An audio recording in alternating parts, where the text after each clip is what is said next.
Vamos abrir nossa Bíblia no Evangelho de Mateus. Evangelho de Mateus, capítulo 5. Vamos terminar o capítulo 5 hoje. Mateus, capítulo 5, vamos ler do 43 ao 48.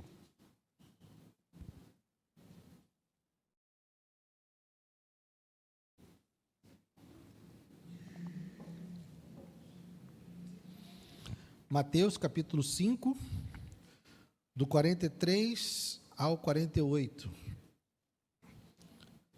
Diz assim: Vocês ouviram o que foi dito? Ame o seu próximo e odeie o seu inimigo.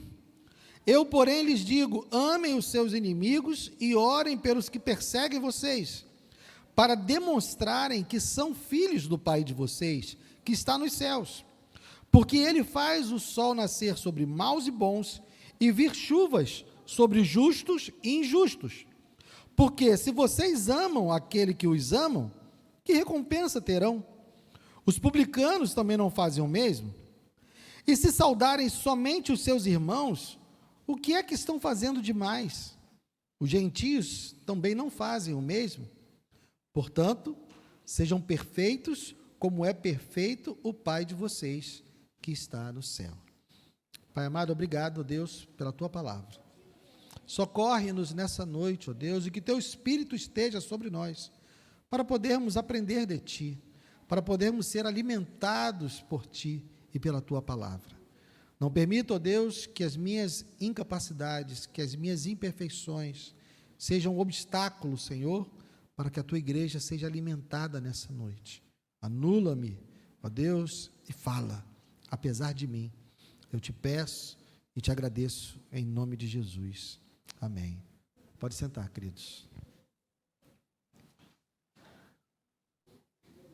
Estamos, irmãos, no último dos 6 exemplos que Jesus deu para mostrar que os ensinamentos dos escribas e fariseus não estavam de acordo com os mandamentos de Deus. Nós vimos que essa sessão do Sermão do Monte se iniciou justamente com Jesus afirmando que ele sim trazia os mandamentos de Deus, que ele não veio trazer novos mandamentos, na verdade, ele não veio revogar a lei, mas veio cumpri-la, e que, na verdade, quem estava ensinando coisa diferente eram os escribas e fariseus. Então, a partir daí, ele confronta os seus discípulos, dizendo, a sua justiça deve exceder e muito a justiça dos escribas e fariseus. Por quê? Porque a justiça dos escribas e fariseus não está fundamentada nos mandamentos de Deus. E para demonstrar isso, Jesus separou 6 exemplos. Então, nós vimos ele falando a respeito do não matar, nós vimos ele falando a respeito do não adulterar, a respeito do divórcio, a respeito dos juramentos, a respeito da vingança. E hoje vamos ver ele falando a respeito de amar o próximo. Ele usou, como em todos os exemplos, aquela fórmula, né? Vocês ouviram o que foi dito, e depois confronta o que foi dito com aquilo que ele vai dizer. E nós vimos já que essa fórmula nos mostra algo importante. Vocês ouviram o que foi dito? Ele está apresentando aqui não o mandamento de Deus, ele está apresentando aqui os ensinamentos dos escribas e fariseus. Porque se fosse para falar da lei, ele teria dito, vocês leram o que está escrito. Ele não está falando daquilo que está escrito, ele está falando daquilo que os escribas e fariseus estão ensinando. Por isso que ele usa a fórmula, vocês ouviram o que foi dito? Então, ele usou isso em todos os 6 exemplos, e aqui não é diferente. Então, ele apresenta o ensinamento dos escribas e fariseus. Ame o seu próximo e odeie o seu inimigo. Era isso que os escribas e fariseus estavam ensinando para o povo. E da mesma forma como nós fizemos nas últimas vezes, nós vamos então analisar os 3 pontos.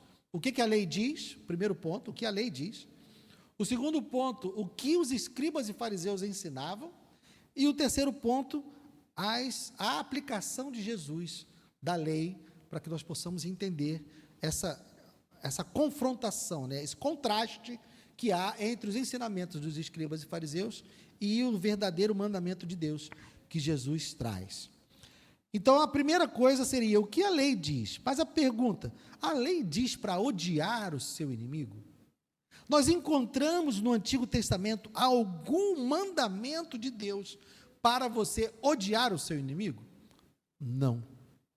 Nós temos o mandamento de amar o seu próximo como a ti mesmo, isso está em Levítico, e Jesus repete isso ao longo do seu ministério, mas no ensinamento dos escribas e fariseus, havia esse acréscimo, ame o seu próximo e odeie o seu inimigo.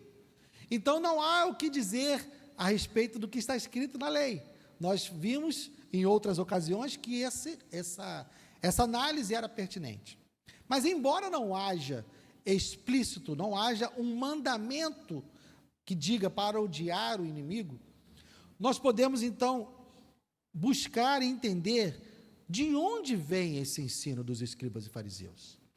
Vamos lembrar, por exemplo, da conquista da terra prometida.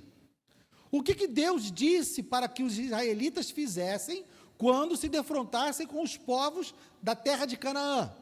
Ele disse para destruí-los completamente. Deus disse para não deixar ninguém escapar, não ter nenhum tipo de misericórdia daquele povo que estava lá. Então, provavelmente, essa é uma das fontes dos quais os escribas e fariseus beberam para poder formular essa ideia de odiar os inimigos. Mas vamos analisar isso com calma. Vai lá, Gênesis capítulo 15. Vamos falar a respeito disso, do fato de Deus ter mandado exterminar todos. Gênesis capítulo 15 é um assunto espinhoso, mas uma das dádivas de nós pregarmos um texto em sequência é que a gente não tem como escapar dos textos difíceis, né? Então, hoje nós estamos diante de um ensinamento complexo. Então, Gênesis capítulo 15, no verso 16, Deus falando com Abrão, prometendo a terra de Canaã, olha o que ele diz. Gênesis capítulo 15, verso 16. Na quarta geração, voltarão para cá. Por quê? Porque a medida da iniquidade dos amorreus ainda não se encheu. Ou seja, Deus mostrou a terra prometida para Abraão naquela época, mas disse, olha, não é agora que a sua descendência vai tomar esse lugar. Na quarta geração, vocês virão aqui, por quê? Porque a medida da iniquidade dos amorreus ainda não se encheu, ou seja, Deus ainda não estava, está dizendo que ainda não estava no momento da sua ira ser derramada sobre os amorreus. Os amorreus eram um povo ímpio, era um povo contrário a Deus, Deus iria punir os amorreus, mas não agora. Ele está declarando para Abraão que na quarta geração dele, a descendência dele iria tomar aquela terra, porque naquele momento que Deus está falando com Abraão, a medida da iniquidade dos amorreus ainda não estava cheia. Agora vamos para Deuteronômio, capítulo 7. Agora, então, que já está no momento, né, da conquista, já estão próximos aí de realizar a conquista. Deuteronômio, capítulo 7, vamos ler do 1 ao 11. Deuteronômio 7, do 1 ao 11. Quando o Senhor, seu Deus, os levar para a terra que vocês vão possuir, e tiver expulsado muitas nações de diante de vocês, os heteus, os girgazeus, os amorreus, os cananeus, os ferezeus, os heveus e os jebuseus, 7 nações mais numerosas e mais poderosas do que vocês, e quando o Senhor, seu Deus, as tiver entregue nas mãos de vocês, para que as ataquem, vocês devem destruí-las totalmente. Não façam aliança com essas nações, nem tenham piedade delas. Não casem com as esposas, com pessoas dessas nações, não deem as suas filhas aos filhos dessa gente, nem tomem as filhas deles para os filhos de vocês, pois elas levariam os filhos de vocês a se desviar de mim, para que servissem outros deuses. Assim, a ira do Senhor se acenderia contra vocês, e depressa ele os destruiria. Mas o que vocês devem fazer é derrubar os altares dessas nações, quebrar as suas colunas sagradas, cortar os postes da deusa Aserá e queimar as suas imagens de escultura, porque vocês são um povo santo para o Senhor seu Deus. O Senhor seu Deus os escolheu para que, de todos os povos que há sobre a terra, vocês fossem o seu próprio povo. O Senhor os amou e os escolheu, não porque vocês eram mais numerosos do que os outros povos, pois vocês eram o menor de todos os povos, mas porque o Senhor os amava e para cumprir o juramento que tinha feito aos pais de vocês, o Senhor os tirou com mão poderosa e os resgatou da casa da servidão, do poder do faraó, rei do Egito. Portanto, saibam que o Senhor, seu Deus, é Deus. Ele é o Deus fiel, que guarda a aliança e a misericórdia até 1000 gerações aos que o amam e cumprem os seus mandamentos. Porém, ele retribui diretamente aos que o odeiam, fazendo-os perecer. Ele não demora em castigar aqueles que o odeiam, prontamente lhes retribuirá. Portanto, guardem os mandamentos, os estatutos e os juízos que hoje lhes mando cumprir. O que nós entendemos dessas duas declarações? A de Gênesis, que Deus diz a Abrão, e aqui ele falando por meio de Moisés em Deuteronômio. Deus estava punindo as nações que habitavam em Canaã por causa da sua idolatria, por causa do seu culto a Aserá, por causa deles não reconhecerem o Senhor como seu Deus. Então eles estavam sendo julgados. Deus não tinha dito lá para Abraão que a medida da iniquidade deles não tinha enchido? Agora encheu. Chegou no momento onde Deus vai derramar a sua ira, e Deus afirma isso: eu sou Deus, e eu puno, eu não demoro em castigar, eu prontamente retribuo. Então, quando Deus determinou que Israel destruísse todas as nações da terra de Canaã, Deus estava exercendo o seu juízo sobre aquelas nações. Ele não está dizendo aos israelitas que toda e qualquer nação que não for Israel é seu inimigo. Ele está dizendo que aquelas nações as quais Deus determinou que eles destruíssem estavam sendo alvo da sua ira. Você pode perceber isso porque, inclusive, Israel foi alvo da ira de Deus. Israel, quando se tornou idólatra, Israel, quando desobedeceu a Deus e não obedeceu os mandamentos de Deus, o que aconteceu? Veio a Assíria, em primeiro lugar, destruiu o reino do norte, depois veio Babilônia e destruiu o reino do sul, por causa da iniquidade, dos pecados de Israel. Então Deus executou o seu juízo, e isso não dá autorização para ninguém fazer a mesma coisa. Então eles estavam, provavelmente, os escribas e fariseus, pelo fato de Deus ter determinado que eles destruíssem todas as nações da terra prometida, e como eles não obedeceram, se você conhece a história de Israel, você vai ver que eles não obedeceram e permitiram que várias nações permanecessem. Eles tiveram vários problemas por causa disso, e várias guerras por causa disso. Então havia uma grande inimizade naquela região entre os israelitas e os outros povos que permaneceram, mas por causa de quem? Por causa da desobediência de Israel. Se Israel tivesse obedecido a Deus e tivesse exterminado aquelas nações, ele não teria problemas, mas eles não obedeceram a Deus. Mas percebam que esse é um caso extremamente específico.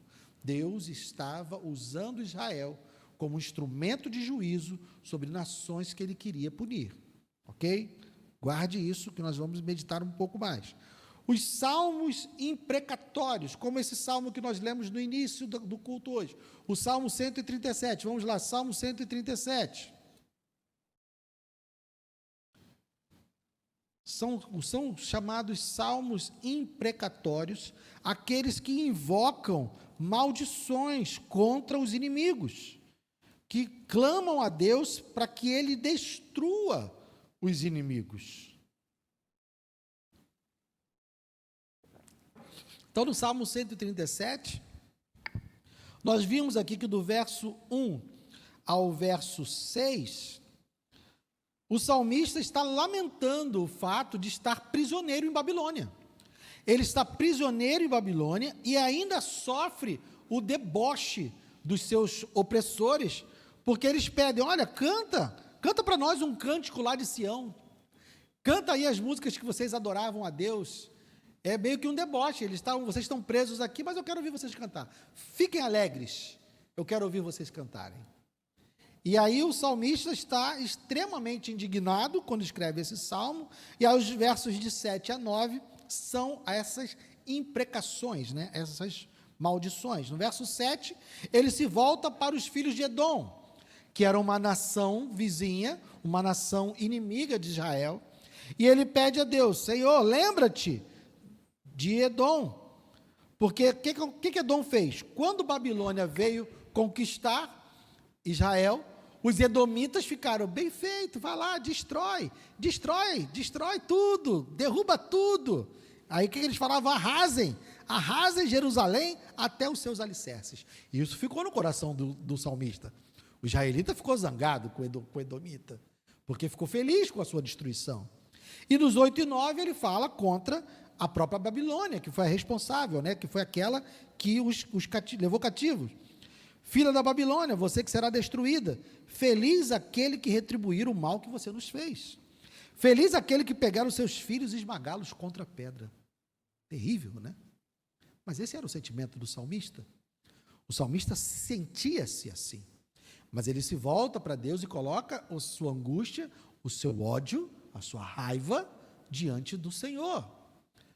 Então, provavelmente, os escribas e fariseus, de posse de textos como esse, e esse não é o único salmo imprecatório, você vai encontrar em vários salmos pedidos assim, que destruam os inimigos, ou que se alegram com a destruição dos inimigos. Essas mensagens, essas imprecações, estão em vários salmos. Então, talvez, baseado da forma como Deus determinou que Israel tomasse a terra prometida, ou baseado nos salmos imprecatórios, os escribas e fariseus deduziram, então, que eles deveriam amar o seu próximo e odiar os seus inimigos. Para eles, e aí agora, nos voltando para os ensinamentos dos escribas e fariseus, de que maneira eles interpretavam, para eles, o próximo era o judeu. Então, quando eles liam o mandamento de Deus, ame o seu próximo como a si mesmo, ele estava falando necessariamente de um israelita, de um judeu. Deus não poderia estar falando de uma outra pessoa, de uma outra nação, porque ele mandou a gente matar todo mundo lá no passado.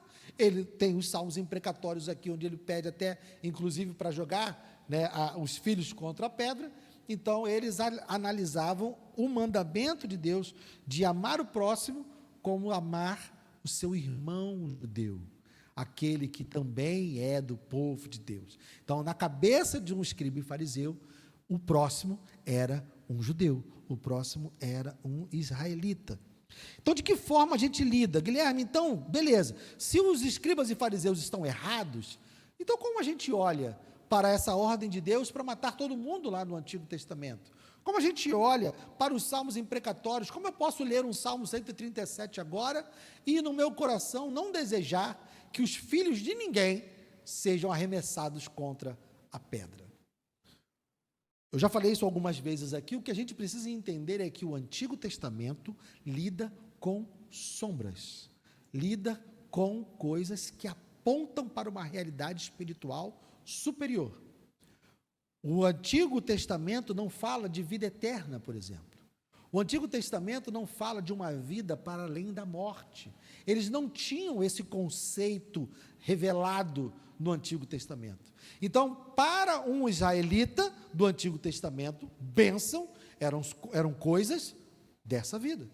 O favor de Deus, a comprovação do favor de Deus na vida de um filho de Deus, era ele ser próspero, era ele ter saúde, era ele ter muitos filhos. Essa era a visão, porque isso aponta para uma realidade espiritual superior que será revelada no Novo Testamento. Da mesma forma, eles entendiam que a maldição de Deus, a forma de Deus julgar, tinha a ver com coisas dessa vida. Enfermidade, morte, infertilidade, ou você perder as suas colheitas, pragas, né, você ficar pobre, você perder tudo. Isso era a maldição no Antigo Testamento. Então, se você olhar para a maneira como Deus está agindo aqui, nós estamos tendo um apontamento de um julgamento muito mais profundo e muito superior. Porque nós olhamos para o Antigo Testamento e vemos um Deus que às vezes nos causa estranheza. Mas Deus mandou matar todo mundo. Homens, mulheres, crianças. Então, esse não é o Deus de amor que eu conheço no Novo Testamento. Mas você já parou para pensar que o Deus de amor do Novo Testamento, que em tese é um Deus light, comparado com o Deus do Antigo Testamento, é esse Deus que vai jogar todos os ímpios no inferno por toda a eternidade, na morte eterna? Então, o julgamento de Deus lá na terra de Canaã, o julgamento de Deus no Antigo Testamento, quando manda exterminar povos por causa do seu juízo, por causa do pecado desses povos, isso é uma sombra que aponta para uma realidade espiritual mais profunda, que é revelada no Novo Testamento. O que é a morte comparada com o inferno? O que é uma enfermidade comparada com o inferno? Nada. O inferno é um castigo muito mais profundo, muito mais severo do que uma simples morte por espada. Então, quando nós olhamos para Deus executando o seu juízo no Antigo Testamento por meio da espada, nós precisamos nos lembrar que esse juízo que Deus está exercendo no Antigo Testamento aponta para um juízo muito mais grave, muito mais profundo, que ele vai executar na eternidade no dia que Jesus voltar. E ele vai, sim, jogar todos aqueles que não se arrependeram dos seus pecados, que não se refugiaram em Cristo, ele vai punir essas pessoas com a morte eterna. Percebe como é mais grave? Nós temos a tendência de achar o Deus do Novo Testamento mais light, porque a gente tem menos medo das consequências eternas do que das consequências terrenas. A gente tem mais medo de ficar doente do que para o inferno. A gente tem mais medo de ficar na miséria do que de ir para o inferno. Por isso que a gente acha o Deus do Antigo Testamento mais severo. Porque a gente tem mais medo das punições que ele dava no Antigo Testamento.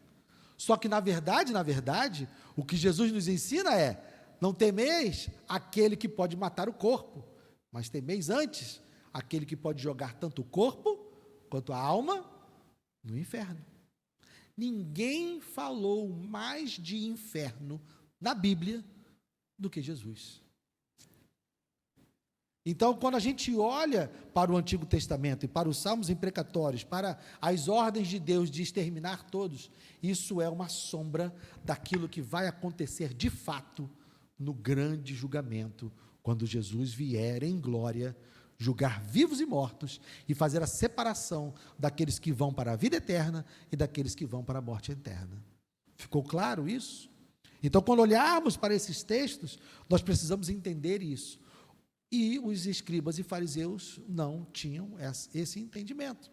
Eles olhavam para esse texto e encontravam, então, uma autorização para julgar todo aquele que não fosse judeu como seu inimigo, como alguém que não tinha direito a nada, como alguém que deveria ser combatido. Todo aquele que não era judeu era inimigo. Era alguém que você tinha todo, não somente o direito, mas o dever de odiar. Você vê que ele coloca isso como mandamento. Volta lá para Mateus 5. O que os escribas e fariseus colocam como mandamento? Vocês ouviram o que foi dito: ame o seu próximo. Tem uma ordem para você amar o seu próximo, e eles entendiam que esse próximo era um judeu. Mas tem uma outra ordem: odeie o seu inimigo. Então percebam que no ensinamento dos escribas e fariseus, odiar o não-judeu não era um direito, não era uma opção, era um mandamento. Eles deveriam odiar aqueles que não eram judeus. Mas isso era algo tão profundo, que se você se lembrar, Atos capítulo 10, e aí eu não vou ler, vai ficar de dever de casa para você ler, a partir de Atos capítulo 10, a pregação de Pedro para o centurião Cornélio. O centurião Cornélio era um gentio, ou seja, alguém que deveria ser inimigo dos judeus. Deus, para enviar Pedro para pregar para o centurião Cornélio, Deus precisou fazer toda uma preparação. Deus colocou Pedro em um êxtase, deu a ele uma visão de animais que eram considerados imundos, colocou uma mesa diante de Pedro com animais que eram considerados imundos, e Deus disse para Pedro: coma. E Pedro falou assim: eu sou um bom judeu, eu não vou comer esses animais imundos. Aí Deus diz para Pedro assim: olha, não considere imundo aquilo que Deus santificou. Opa, aí Pedro já acendeu uma luzinha ali e entendeu o que Deus estava, e comeu, na visão que ele teve. Depois disso ele foi enviado para a casa do centurião Cornélio.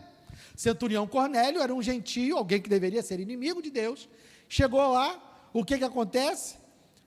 O centurião Cornélio é batizado com o Espírito Santo. Olha aí Pedro já fazendo a ligação do sonho dele, do êxtase, da visão que ele teve com aquilo que aconteceu com o centurião Cornélio. Espera aí, eu considerava o centurião Cornélio um inimigo. Eu considerava o centurião Cornélio alguém impuro, imundo. Mas Deus deu a ele o Espírito Santo. Qual foi a mensagem que ele recebeu de Deus no seu êxtase? Não considere imundo aquilo que eu santifiquei. E ele viu o centurião Cornélio sendo batizado com o Espírito Santo. O que ele faz? Ele batiza então o centurião Cornélio nas águas. Ele vai lá e batiza o centurião Cornélio nas águas. Só que essa situação é algo tão inusitado para um judeu. Lembre o ensinamento: ame o seu próximo e odeie o seu inimigo. Que mesmo o apóstolo Pedro precisou voltar em Jerusalém para dar satisfação de por que ele batizou um gentio. Percebe o nível de inimizade que havia entre os judeus e os gentios, aqueles que não eram judeus? Porque até mesmo o apóstolo teve que ter uma preparação especial da parte de Deus para poder batizar um gentio, e depois que ele batizou o gentio, ele teve que ir lá em Jerusalém e falar assim: olha, eu só batizei porque Deus primeiro batizou. Não foi nada da minha cabeça não fui eu que fiz não. Como é que eu poderia negar? E as palavras de Pedro são essas: como eu poderia negar o batismo àquele a quem Deus concedeu o dom? Isso é só para você entender o quanto eles achavam algo legítimo odiar quem não era judeu. Só que a partir do Evangelho, a partir da revelação do Evangelho, nós vamos vendo que não é isso que Deus tem.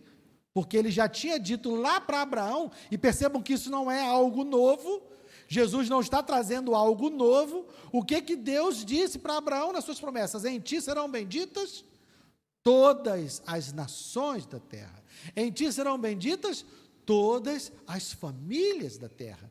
Se você olha para a história de Israel, nós temos pessoas que não são israelitas incluídas na genealogia de Jesus. Quem se lembra de Ruth?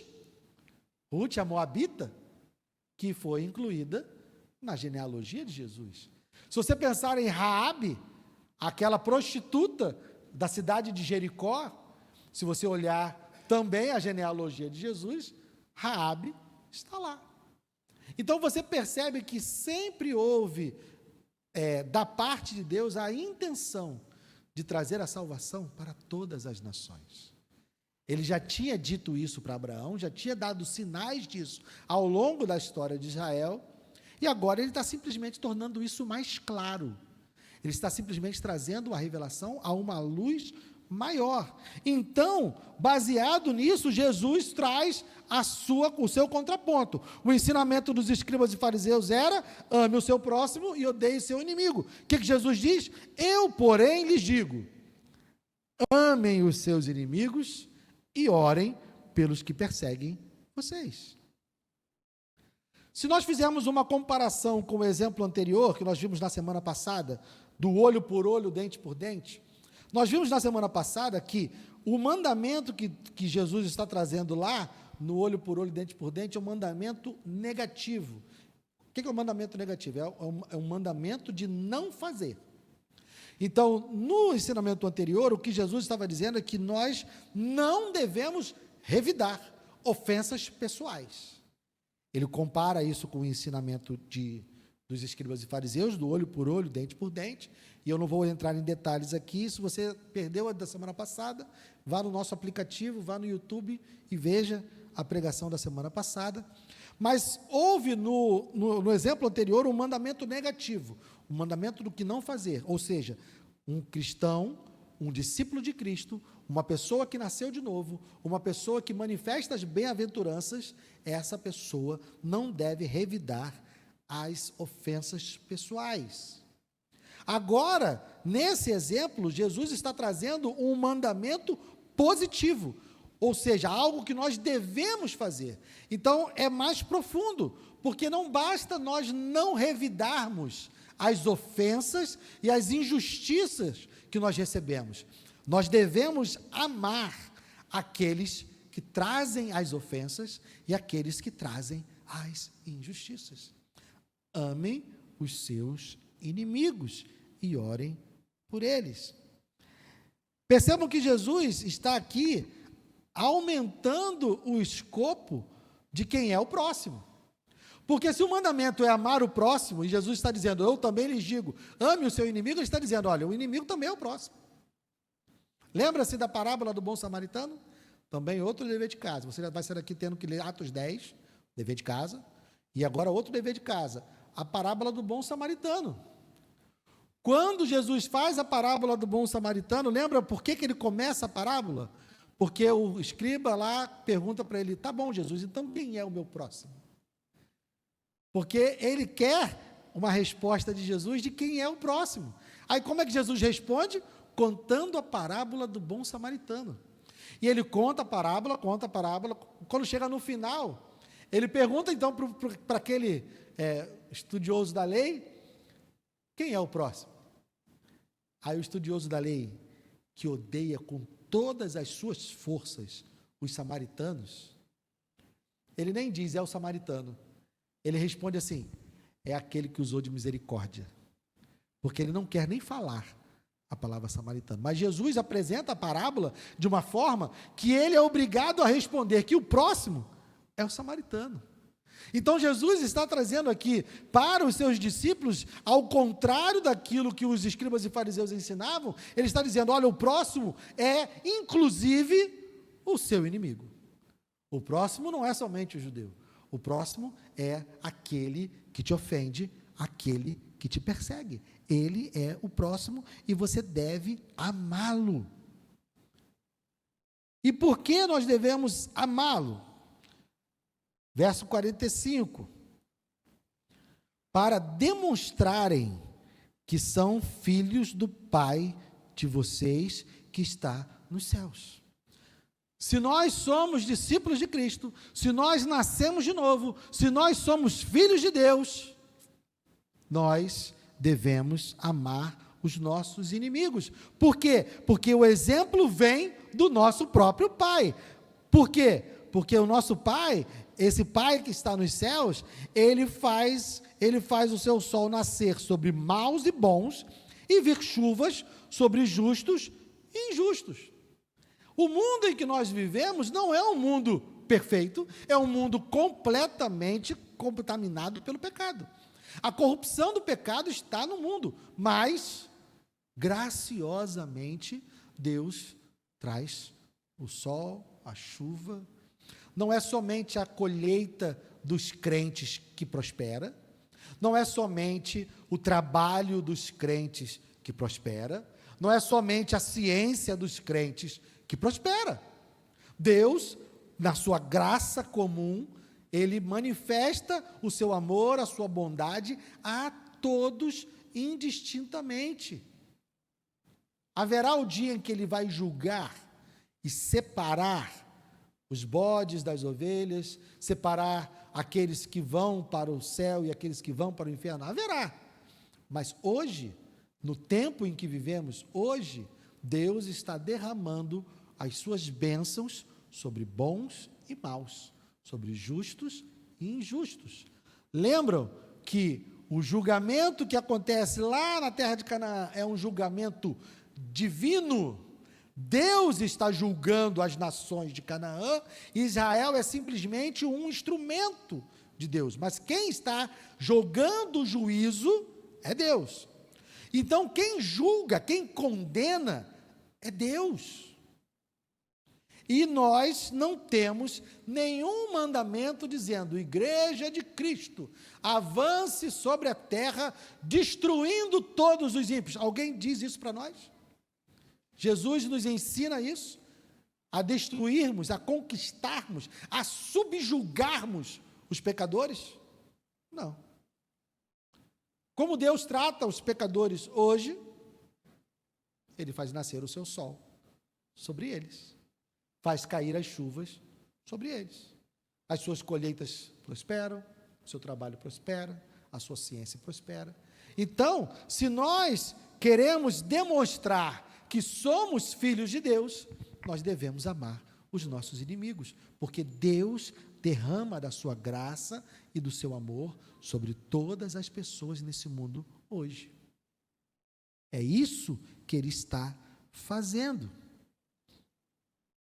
E percebam que esse amor que é manifestado não tem absolutamente nada a ver com as pessoas que estão sendo amadas. Porque o fato de Deus fazer o seu sol nascer sobre as pessoas, não quer dizer que essas pessoas sejam boas, porque Ele diz que Ele faz o seu sol nascer sobre bons e maus, faz a sua chuva cair sobre bons e maus. Então, não quer dizer que isso tem a ver com a pessoa.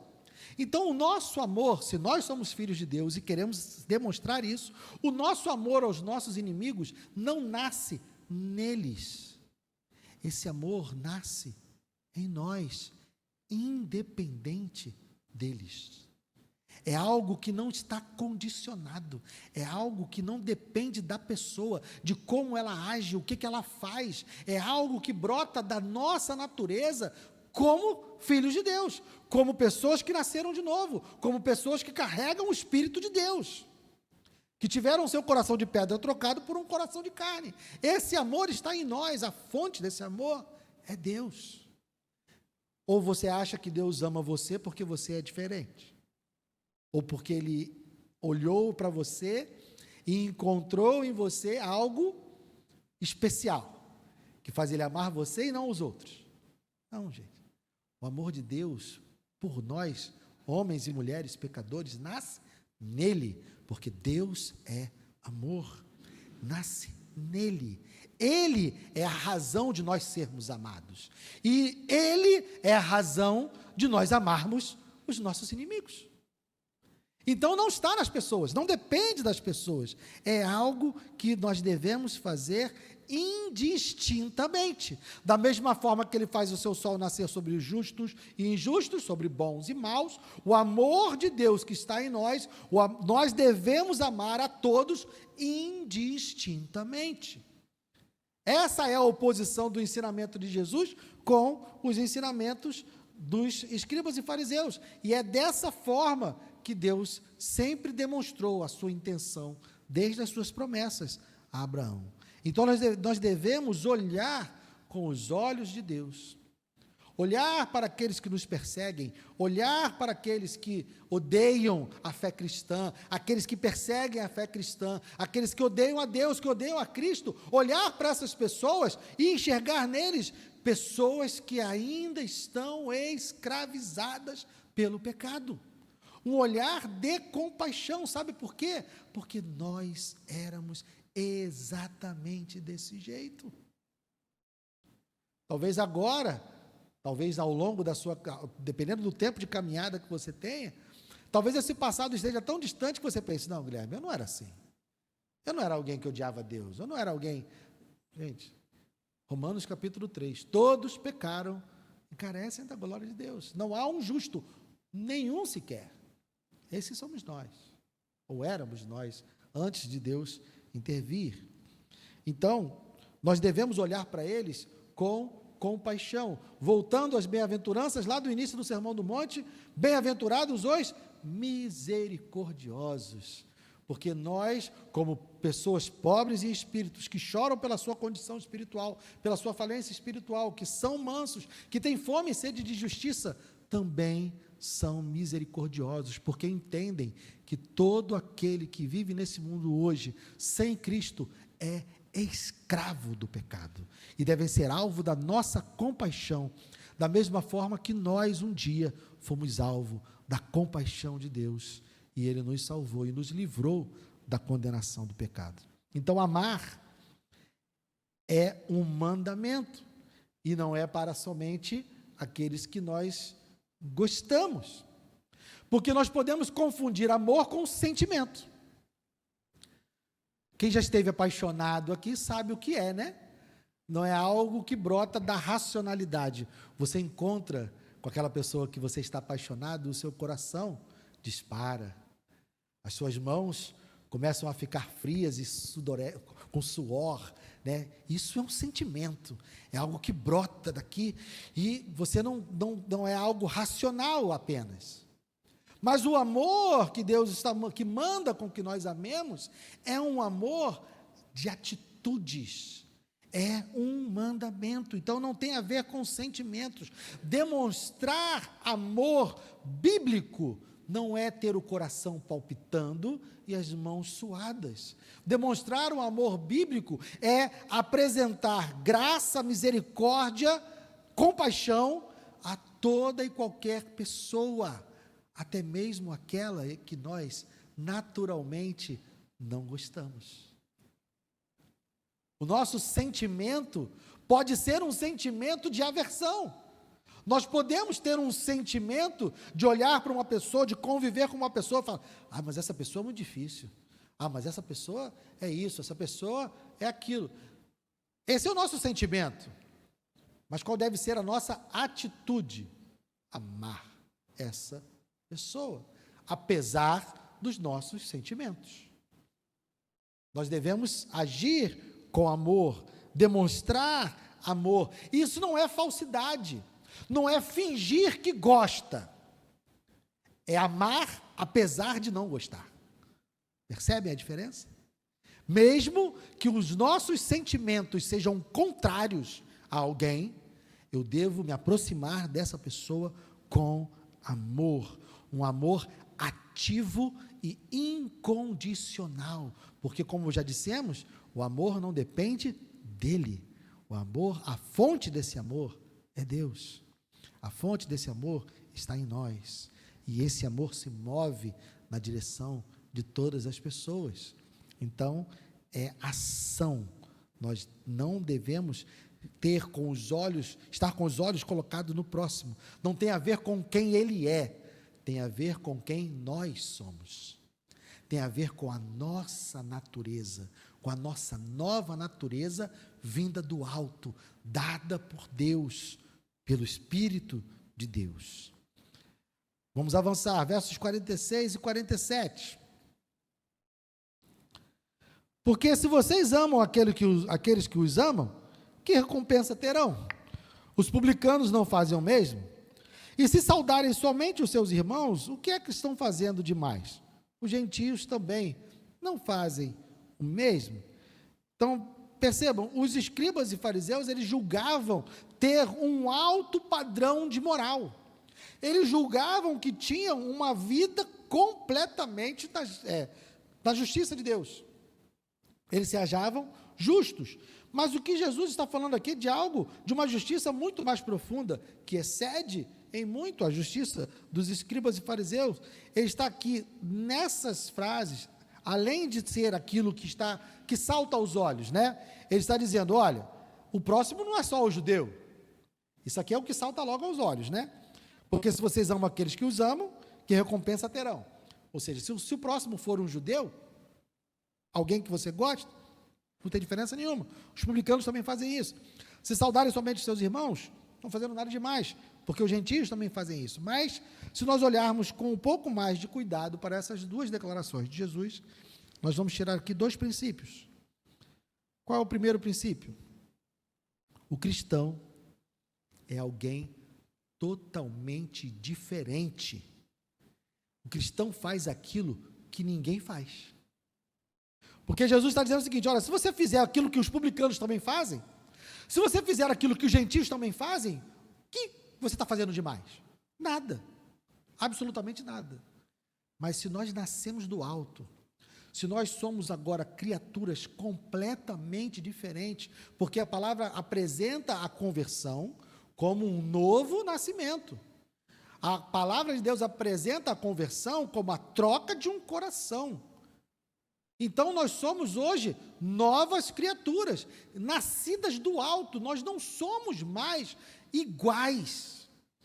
E muito cuidado aí, gente, eu não estou dizendo que os cristãos são melhores ou superiores, mas eu estou dizendo que a condição em que o cristão foi colocado por causa do poder de Deus na sua conversão é uma condição única.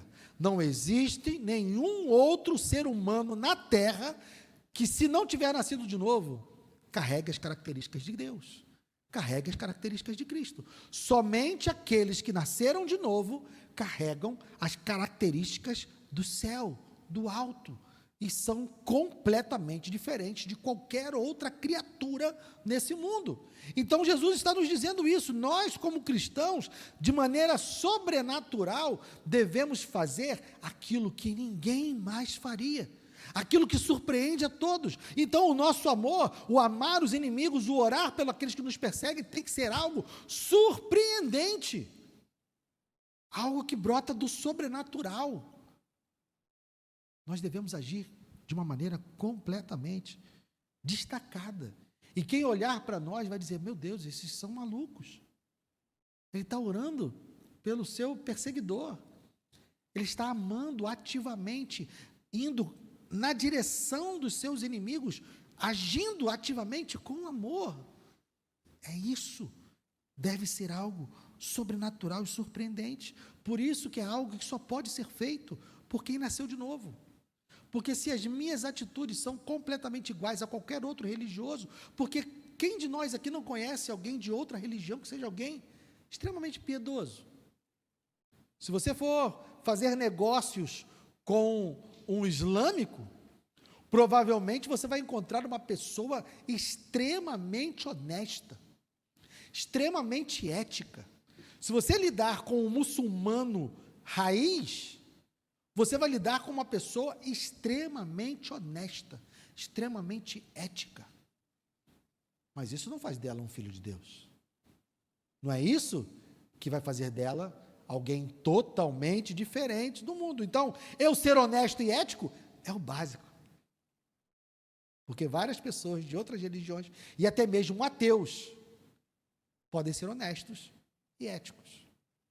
Mas amar os inimigos, como Deus ama, independente de quem ela seja ou do que ela faça, só quem nasceu do alto pode. Esse é o diferencial.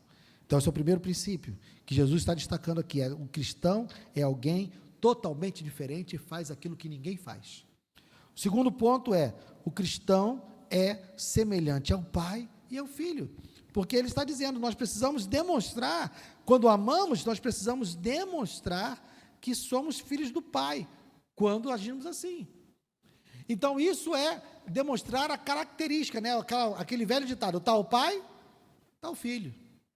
Quando a gente sai, né, com os filhos, né, a gente não gosta quando alguém diz assim: caramba, mas a sua filha parece muito com você.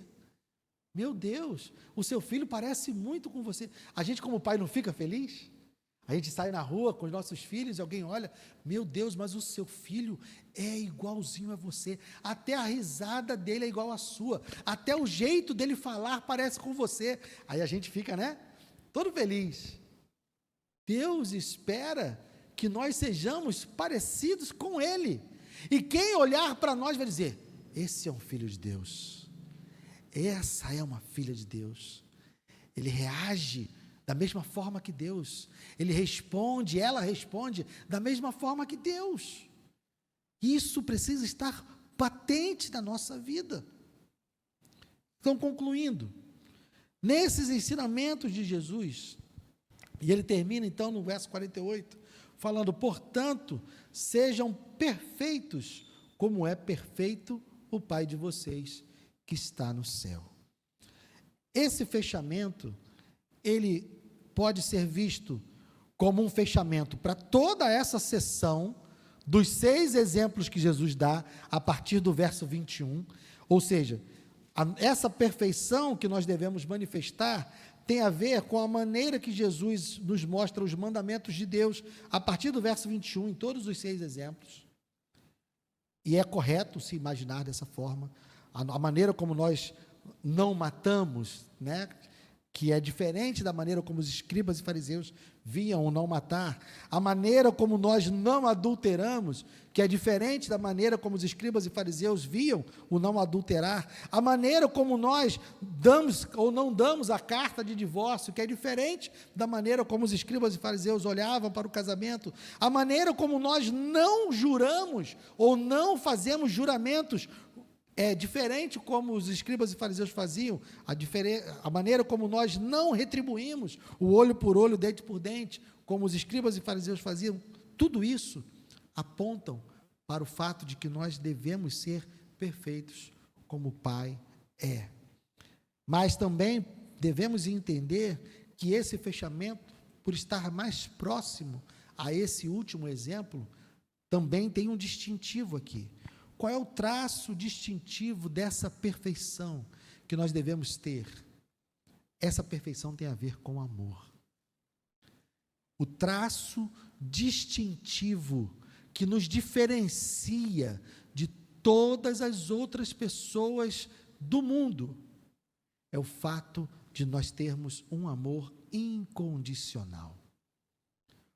O que diferencia o cristão de todos os outros seres desse mundo, de todas as outras religiões, ou aqueles que dizem não ter religião, é o fato de nós amarmos incondicionalmente. Essa é a característica do cristão. Não tem a ver com ser assíduo à igreja. Mas Guilherme, eu vou em todos os cultos.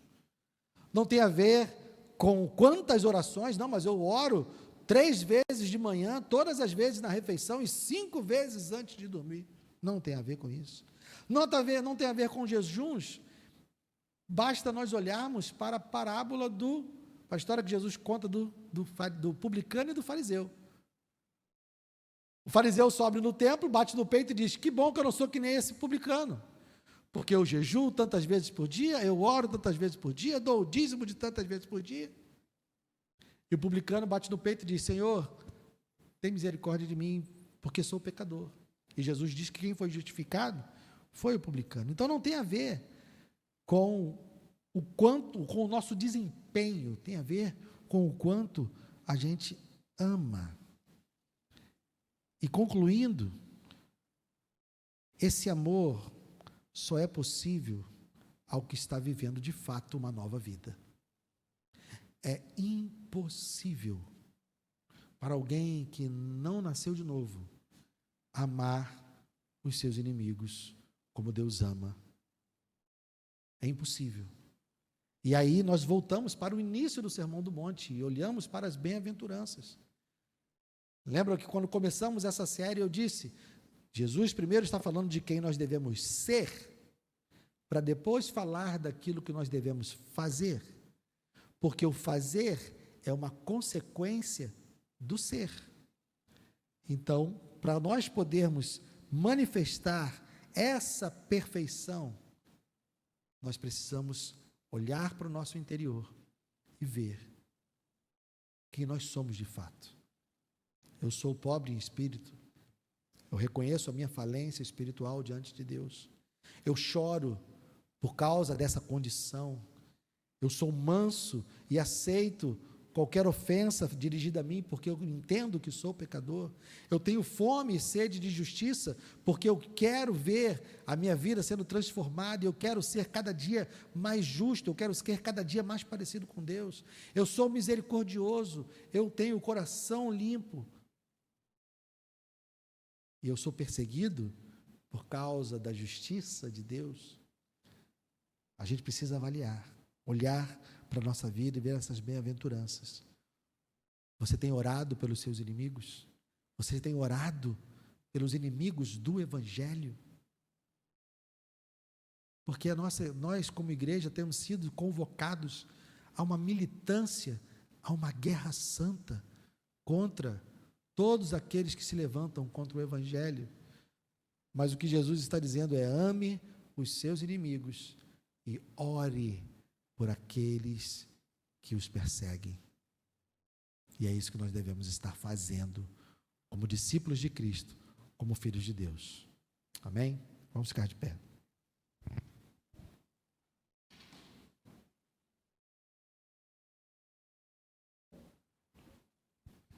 Pai amado, obrigado.